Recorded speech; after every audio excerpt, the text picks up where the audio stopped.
papa. Au kone men. Sebagai wingin. Saya mau bawa bulan sini. Au.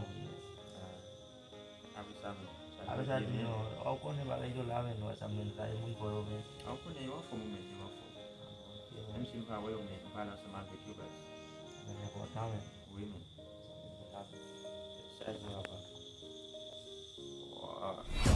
Men nou konen Haiti charge bandi men, nou bak arete, e isi anko ou vini ou bagi papye pat nem chef nou yo. Ok, mou ap kou e. Oui men sa fè tout effort pou chef yo bagi ta pram la, paske si yo vou yon pram Haiti la konya la, ba yo pa fasil. Li pa fasil titou non. Si yo pon la men, se kom si yon kote charge l bralye vou. Sou wage la jan amou, se pi kote charge. Awi sa, so mou vin ap pase mouti nan zon nan la, ki sa pase nan? Son travay yo men de diyon patne chache pou mwen. Mal kote la, mpa wel, mpa konen tout si map gete chas kwa za avel patne. Se charge papa. Si mte gete konen, ou te ap pale di sa men, si dite si travay ou te kon, ou tap manti, mta gete fe sa pou, paske mpa...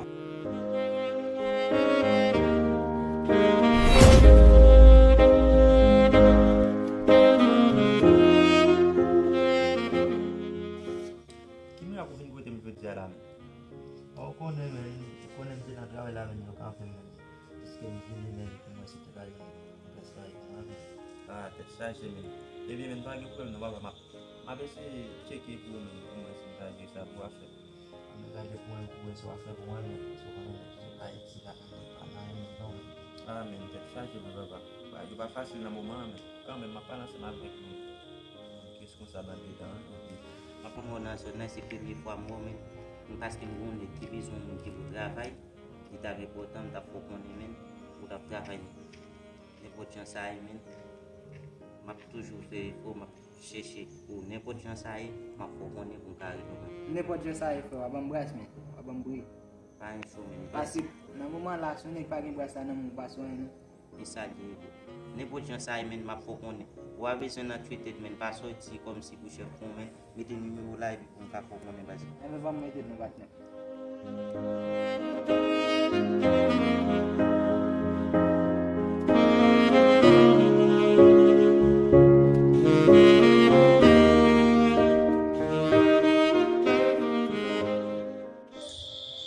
Ma panas mga kol la pou men, kaya pot sa tombe ma bogo. Ame ok men. Ma yon blok nou men, pagi blok. Ma jure sa bogo. Ma panas ma vek, ma yon la e pi.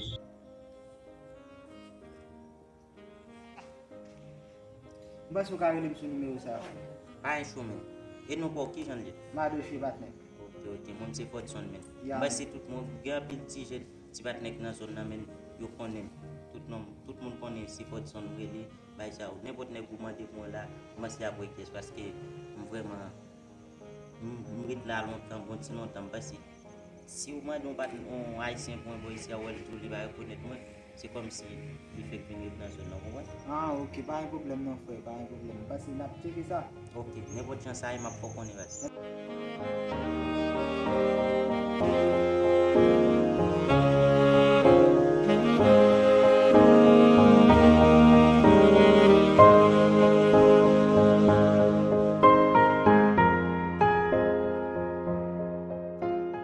Ma bogo men. Enek pa mwen men, nou rekonet kontinu nan basi. Ame ok Mwen men. cheke, sa pa ka wole basi. Merci d'avance men. Pa yon blok an fe. Ako sa mwen kon madame ye pitit men. Kone yon an fom men. Sa mwen ki la men. An fom. Ma ganyan pou mwa wala nan men. Ou kone sa va fanyen Se men. nan mou de basi. Kone sa va fanyen. Depi nou we nou pa. Nou la pale men. Di important men. Wè men, se important basi. Sa men yon la men. Mwen wè konserve chou. Yo men la men la ge chave. Pa yon blok nou men. Wasa di moun yo kwen Pa men. yon blok nou men.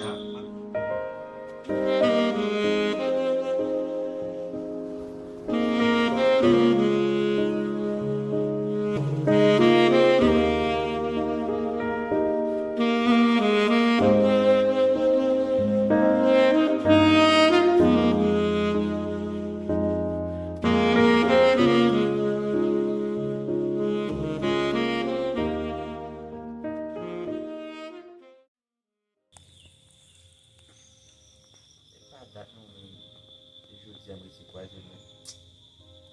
Depon pa nan teni moun nan men, pi go de respektan yon papa. Se kan apresiye nou. Sa. Ok, n'importe chance ça, il m'a pas connu. On va appuyer ça. En plus, respect, mais pas sorti pour chef pas encore. Non, pas seulement sorti pour chef pas encore. Ok, bye, écoute. J'ai amené ça. En plus, respect, mais. Chargé, même.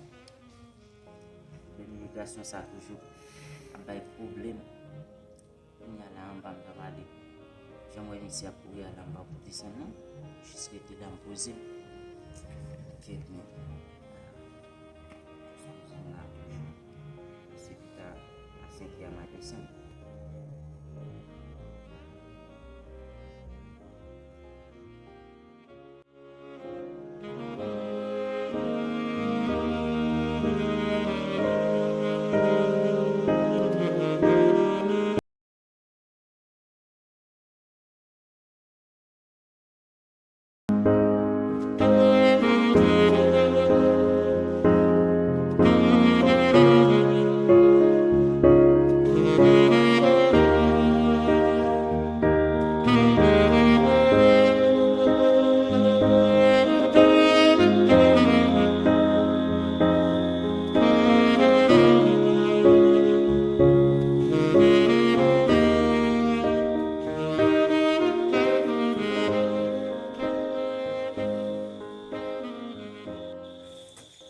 Yo frère. Again. Akambali. Ngozi. Depois baba. Baba mbuno no baba. Akona nakade ni. Ngozi no. Ça fait beaucoup de choses que je travaille là. Oui. Si je parle ensemble avec lui, je checker travail là pour voir. C'est venu à Haïti, et ça fait beaucoup de choses. C'est venu à Haïti. Pour le moment là, c'est moi qui gère dedans.